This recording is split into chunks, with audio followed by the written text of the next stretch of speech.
haji tanggal 9, 10 dia bayar jam, sah dia. Tapi artinya umumnya orang haji itu cuma 6 hari.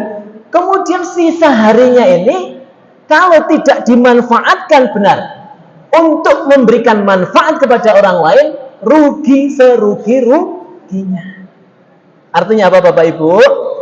Di sana peluang amal apapun jenengan harus menjadi pioner, menjadi teladan dari orang-orang sekitar jenengan. Contoh, misalnya kamarnya kotor, jenengan pertama kali yang nyapu bersihkan. Misalnya kipas anginnya kok mati, misalnya pada kepanasan, jenengan nyalakan. Pokoknya gimana caranya? Melayani. Kalau jamaah multazam ini udah saling melayani, ya layani jamaah lain.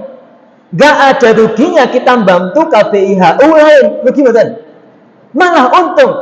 Alhamdulillah multazam ini menjadi ya selama ini yang menjadi pengalaman, alhamdulillah selalu menjadi teladan bagi KBIH lain, malah barokah, sehingga manfaatnya makin banyak, bukan hanya antar orang Indonesia, kalau bisa kepada orang-orang luar Indonesia. Kadang-kadang kesok guyu, kadang nggih wonten simbah-simbah lenggah teng masjid, iso guyang-guyu kali tiang Turki, iso guyang-guyu kali tiang Pakistan, sama orang Arab. Kalau tangleti, Mbah, jenengan apa saged basa Indo, basa Arab? Nggih mboten Ustaz. Sing penting guyu bareng. Nah, Masya Allah. Lah carane pripun? Didudui foto putune. Putuku. Masya Allah. Dikai permen. Betul permen Indonesia apa? Guyang-guyu. Nah. Kamu tinggi, saya pendek. Wah, kamu besar, saya kecil. Pada paham, iseng guyu bareng. Masya Allah, barokah. Orang Indonesia itu kalau sampai sana, orang Arab bilangnya apa? Indonesia miyah. Indonesia bagus. Kita ini Masya Allah Pak, dimanapun, bukan hanya di sana ya, dimanapun alhamdulillah, akhlak kita ini dikenal sebagai akhlak yang mulia, bahkan melebihi orang-orang Arab sekalipun. Khairun nasi anfa'uhum linnas, memberikan manfaat sekecil apapun peluang, maka itu adalah sinyal dari Allah SWT supaya jenengan beribadah. Ada sampah di jalan, gak usah ngresuwo, apalagi ghibah, apalagi ngelelek, sopo sing regeti iki mau, oh Saudi iki elek, oh petugasnya galak, jangan. Jenengan, oh ini sinyal Allah, saya pengen mendapatkan pahala, buang sampah. Ada Pak polisi sana marah-marah, jangan nuduh, wah dasar Wahabi, wah wong kasar, wong Arab galak. Jangan, sabar. Wong Arab ngerti sabar. Namanya ngurusi berapa juta orang Pak. Kadang kalau polisi itu galak tenan, nek ora galak ya Dok. Kadang kalau ya nyun sewu, ndak manut. Soalnya nek wong Cilacap manut-manut biasanya gitu. Maksudnya dari negara lain tuh. Artinya kita harap maklum lah di sana. Jangan membalas kemungkaran dengan kemungkaran. Jangan membalas kemarahan dengan kemarahan. Onone sabar. Maka disebutkan Ibnu Taimiyah rahimahullah ta'ala mengatakan, manusia kegiatannya di dunia ini cuma 3 saja. Mentelu Pak jenengan ini. Yang pertama, syukur. Yang kedua, sabar. Yang ketiga, istighfar. Ono nikmat, alhamdulillah, syukur. Ya. Sampai ke tanah suci, alhamdulillah. Sudah selesai haji padahal di tengah pandemi, alhamdulillah, syukur. La in syakartum la azidannakum. Allah akan tanda kalau orang yang senang bersyukur. Manfaatkan semua ya, pemberian dari Allah SWT untuk amal ibadah berupa syukur. Yang kedua, sabar. Kalau ada musibah, yang namanya manusia itu nggak mungkin di atas terus. Kadangkala di bawah. Orang Jawa mengatakan urip kuwi kaya cakra manggilingan. Kadang di atas, kadang di bawah. Sehingga perjalanan kita ini berjalan terus.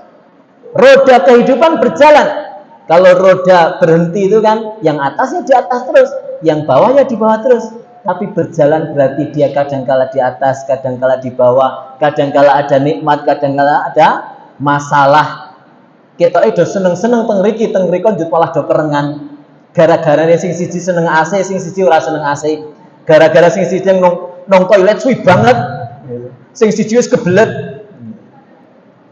Gara-gara telat makan, kadangkala nasi kotak kadang telat, gara-gara bisnya kadangkala ya terlalu penuh, kadangkala ono sing kepidak sikile, ono sing gegencet, ono sing kesikut.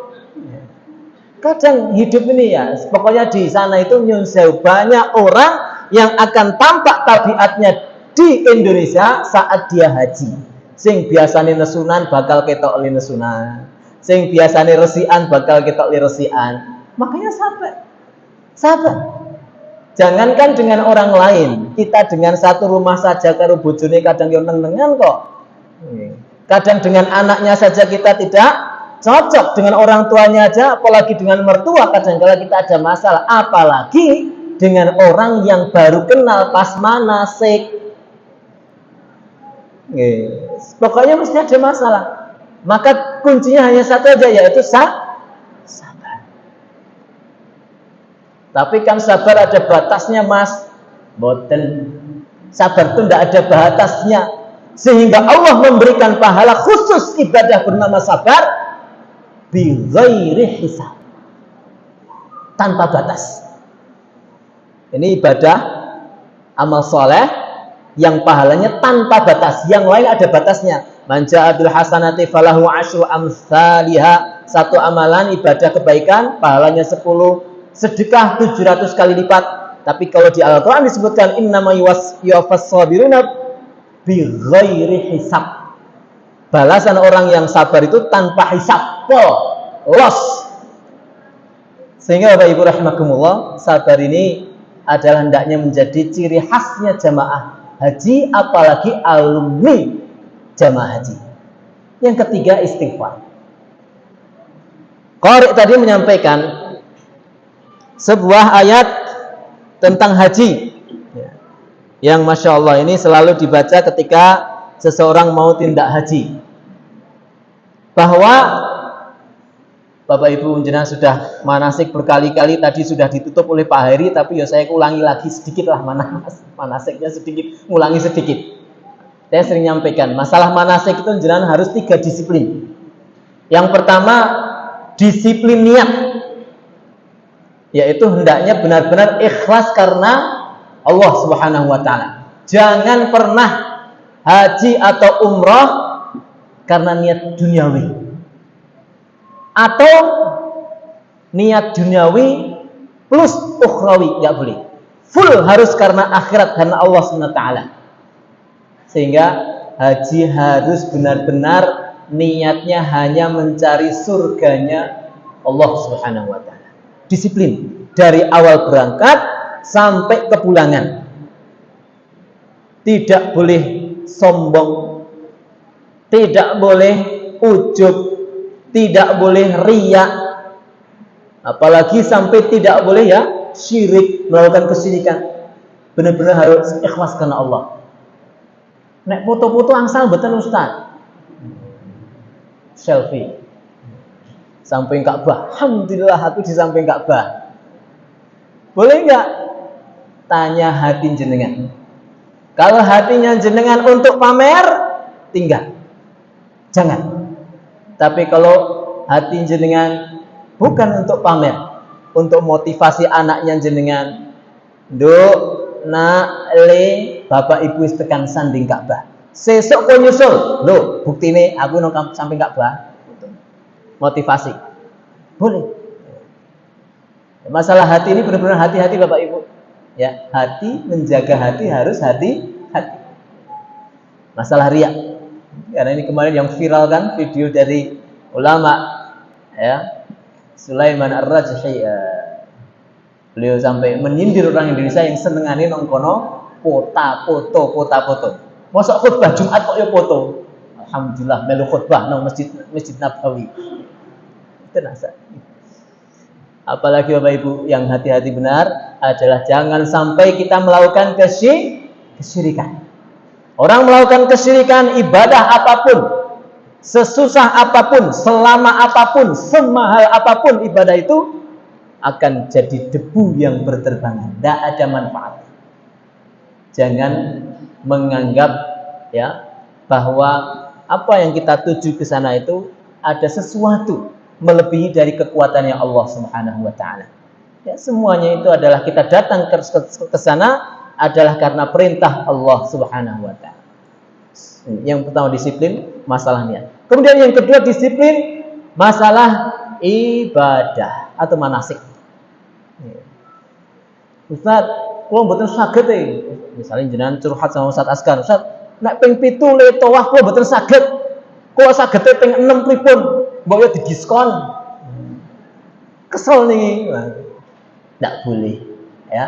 Kesel ra kesel memengotai semangat jenengan mbuh jenengan saged bayar wong utawi mboten saged bayar, jenengan nek jenenge tawaf wajib disiplin ping 7. Ping 7 ora entuk 6,5, ora entuk 6, ora entuk ping dipunjuli nggih mboten angsal. Demes aku jeh nom, aku ping 10 sisan. Nah, disiplin ibadah. Nanti ketika jenengan misalnya maaf ketika tawaf kok kentut, ya harus jujur. Rasa isin karo kancane. Gitu. Aku mau sakjane ngentut ning isin karo Ustaz Askan ra omong aku. Ngentut mbok jenengan sengaja mboten sengaja, le ngentut sero cawi lirih, gitu. Niku sami mawon batal. Harus diulang, enggak usah malu. Bilang sama pembimbing, bilang sama temannya, saya batal. Ya. Ini manasik itu harus disiplin benar. Ada rukun-rukunnya, ada wajib-wajibnya, ada sunnah-sunnahnya. Haji ini Bapak Ibu rahimakumullah, ya semoga nanti bisa tarwiyah misalnya, semoga Allah berikan kemudahan tarwiyah. Tapi seandainya tidak bisa tarwiyah, itu dalam fikih itu hanya sunnah. Artinya ketika jenengan tidak dapat izin tarwiyah, jangan memaksakan diri. Kemudian sampai bersih tegang dengan pemerintah Saudi atau dengan Kementerian Agama yang sehingga nanti ada efek yang kurang baik setelahnya. Ya karena saya sampaikan, karena ada beberapa orang yang kadang terlalu berbangga sehingga Allah kemudian dia janji kepada jamaah, kita pasti tarwiyah. Ya, tarwiyah itu sebuah ritual yang sunnah di dalam haji. Ya. Janjikan sampai sana qadarullah muassasah enggak memberikan izin sehingga kemudian saling salah-salahan. Jadi Bapak Ibu, dalam masalah haji yang paling penting adalah rukun-rukunnya. Rukun yang pertama niat ketika ihram. Ini enggak boleh dilewatkan, Pak. Monggo silahkan jenengan dalam hal ini mau talafut niat atau tidak, ini dalam fikih para madzhab itu ikhtilaful fuqaha. Beda pendapat dalam hal ini. Kalau tidak talafut, monggo. Yang penting tetap hadirkan niat di dalam hati. Karena innamal a'malu binniyat wa innamal likulli imri'in ma nawa. Setiap amalan dinilai dari niatnya dan setiap orang mendapatkan ganjaran karena niatnya. Gambarannya bagaimana Ustaz? Gambarannya jenengan duduk di masjid. Jenengan duduk di masjid kalau nggak ada niat apapun, nggak ada pahalanya. Tapi kalau jenengan duduk di masjid diniatkan i'tikaf, podo-podo wong tengok Pak nyun sewu. Sama-sama orang duduk di masjid, sing siji kur tengok-tengok biasa, yang satu niat i'tikaf, maka dia mendapatkan pahala karena i'tikafnya. Ketika jenengan haji, niatkan Pak. Ketika ya sampai guru kami mengatakan, ya Syekh Arif dari Yaman di Binbas ya, beliau menyampaikan selalu tambahkan atau jumlahkan sekian banyak niat di dalam satu ibadah kalau bisa. Kalau bisa. Contoh dalam masalah niat untuk haji ini.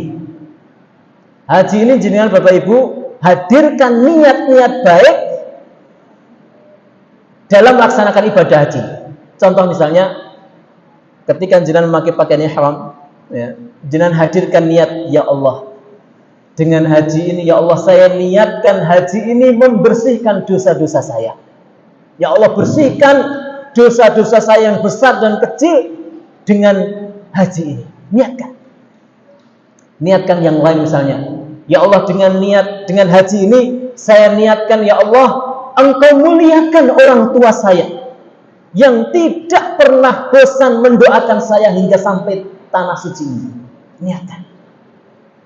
Niatkan lagi supaya jenengan diberikan keberkahan dunia dan akhirat, diberikan keluarga yang sakinah mawaddah rahmah. Niatkan, kalau perlu ditulis.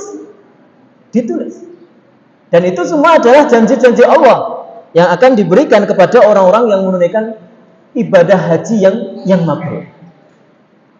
Kemarin kebetulan pas Ramadan kita umrah Bapak Ibu, kita di atas pesawat, jangan juga nanti di atas pesawat insya Allah akan melafalkan talbiyah atau untuk niat umrah, niat ihram. Kita sampaikan kepada jamaah, ya, mari Bapak Ibu, kita benar-benar hadirkan niat dengan umrah kita ini, kita dinilai oleh Allah Subhanahu wa taala sebagai orang yang berhaji bersama dengan Rasulullah sallallahu alaihi wasallam. Sebagaimana janji beliau, ya. Sebagaimana janji Rasulullah sallallahu alaihi wasallam, al-umratu fi Ramadan ta'dil hajjatan ma'i. Ya, umrah di Ramadan setara dengan haji bersama Rasulullah sallallahu alaihi wasallam. Hadirkan niat sampai pada nangis gambaran bayangan Rasulullah bersama mereka berhaji. Luar biasa. Maka Bapak Ibu, saat nanti melafadzkan talbiyah atau niat ihram haji, pokoknya tinggalkan semua kesibukan. Misalnya di jenengan ada makanan-makanan, tutup. Ada buku, tutup, singkirkan semua. Ada HP, tutup. Konsentrasi, hadirkan niat jenengan nyambung kepada Allah Subhanahu wa taala. Saya sebutkan hadis, ya, hadis yang dalam terkait masalah ini. Hadis riwayat At-Tirmidzi, ya, yang hadis ini sahih. Rasulullah SAW bersabda, "Ud'u Allah wa antum muqinuna bil ijabah, wa'lamu anna Allah la yastajibu du'aan min qalbin ghafilin lahin." Ini hadis ini sebagai jawaban siapapun yang merasa selama ini doanya tidak dikabulkan oleh Allah. Ini bisa jadi karena ini. Rasulullah bersabda, berdoalah kepada Allah dalam keadaan yakin akan dikabulkan. Yakin Allah Maha Kaya, Allah Maha Penyembuh, Allah memberikan rezeki, Allah memberikan kebahagiaan. Yakin doaku mesti dikabulkan. Yakin. Makanya doa itu nggak boleh ditambahi insya Allah. Nggak boleh. Yuk dongake aku ben sugih ya, insya Allah. Jenengan jawabnya amin. Yuk dongake Kang, dongake hajatanku lancar. Jenengan jangan jawab insya Allah, amin. Artinya ya Allah kabulkanlah.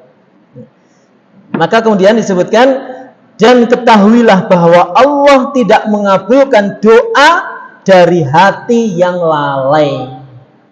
Dari hati yang lalai. Artinya kok ndonga pikirannya malah nondi-nondi, ora bakal dikabulkan Gusti Allah. Ini sabda Rasul ya. Allah tidak akan mengabulkan doa seseorang yang hatinya lalai. Lalai artinya dia hanya membaca doa atau zikir melalui lisannya tapi tidak nyambung ke dalam hatinya.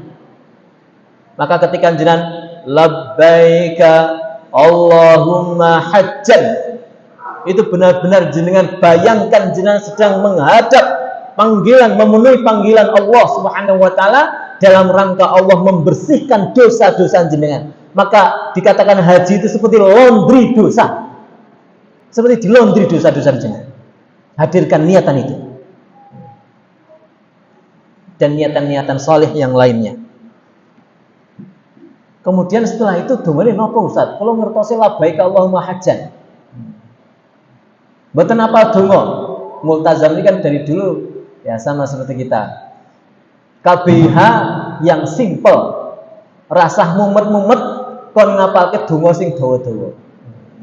Gitu Pak, gitu. Yakin kalau manasiknya ngaten niku. Manasiknya Bapak Ibu enggak usah capek-capek ngapalke donga. Kenapa? Karena memang doa-doa Rasulullah Sallallahu Alaihi Wasallam itu ringkes padat, dan kita itu cukup dengan doa-doa yang dari Nabi, karena itu adalah doa yang terbaik. Yang sewa orang-orang Arab Bisa nggak dia merangkai doa? Bisa nggak? Bisa, mereka pinter bahasa Arab, cah cilik pinter bahasa Arab kok. Tapi jenengan tidak dapati mereka kumpulan doa, misalnya Syekh Fulan dan Fulan misalnya. Isinya adalah rangkaian doa karangan mereka sendiri, tidak ada. Syekh lo itu ya, bukan cuma kiai lo ya. Syekh membuatkan doa untuk jenengan supaya begini dan begini, tidak ada. Andaikan ada, berarti nggak boleh Ustaz saya itu doa dengan buatan Ustadz Fulan misalnya. Saya bilang begini, kalau ada seorang ustadz membuatkan jenengan doa khusus, kemudian di sini ada doa dari Rasulullah, kira-kira mandi sing pundi? Mandi ini majas sing pundi? Majas saking Kanjeng Nabi. Wah itu Syekhul Syekh, Ustadzul Ustadz, kiai ini para kiai Kanjeng Nabi ini.